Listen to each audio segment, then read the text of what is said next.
sister and brother surfers of the binary ocean. In this video, we are going to add a very important feature with Forth, because Forth is probably the most unreadable language of all time.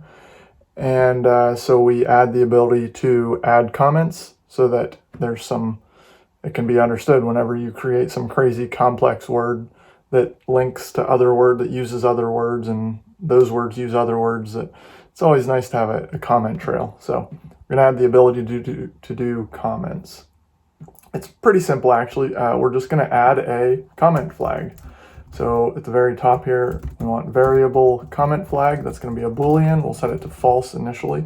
And then down in our process input function, we're only gonna handle comments when we're in compile mode. So when somebody's making a compiled word, that's the only time we want to do comments. Like when you're in interpreted mode, there's no reason why you would need to add a comment, because you're in the interpreter right there. So the only time you would really need it is when you're in compiled mode. So that's the only time we're gonna do it. So we're gonna add, if compile mode is true and comment flag is false, then we're gonna do all the normal stuff. Plus we are going to add an else if here.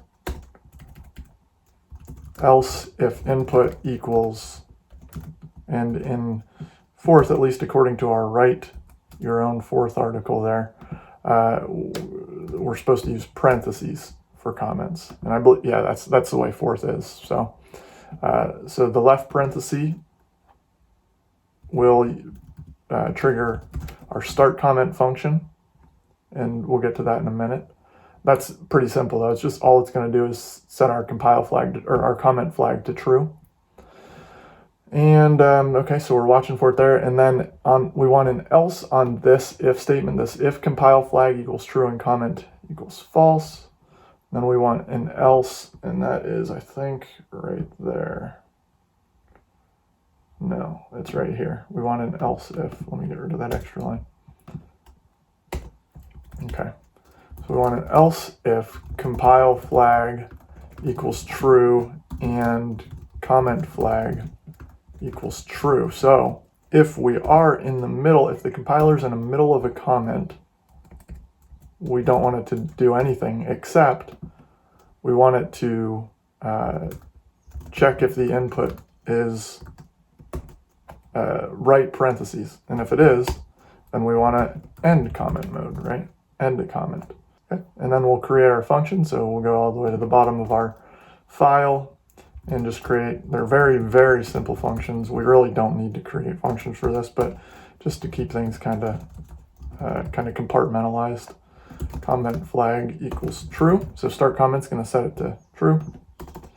Function end comment is going to set it to false. That's it. That's comments. Let's run it, and let me make sure I run the right file so we don't get our crazy loop. Okay. So we have Bob, and we're going to put this is a comment. And that's actually how, even in GForth, you have to have a space in between the comment things, because once again with Forth, everything is space delimited. So so that's just the way it is. 2020 plus. So we should just get 40 on the stack, right? All right. And then let's do Fred. Fred is going to be every other number will be in a comment. So it should not get added to the stack. So 10, 30, and 50 should be added to the stack. 20, 40, and 60 should not when we run Fred. Let's see, 40's on the stack right now. Let's pop that off. So we got a clean stack. Okay, and then let's run Fred. And let's see what's on the stack. It should be 20, 30, and 50. That's what it is. So our comment mode is working now. So that's it for this video. In the next video, we have our final exercise, which is if, while, and similar flow constructs. We'll just do if and some kind of a loop. We'll do, some kind of a condition and then some kind of a loop. And then that's it. Our crux Forth it resembles Forth, I guess we can say. So thanks for watching. Peace out.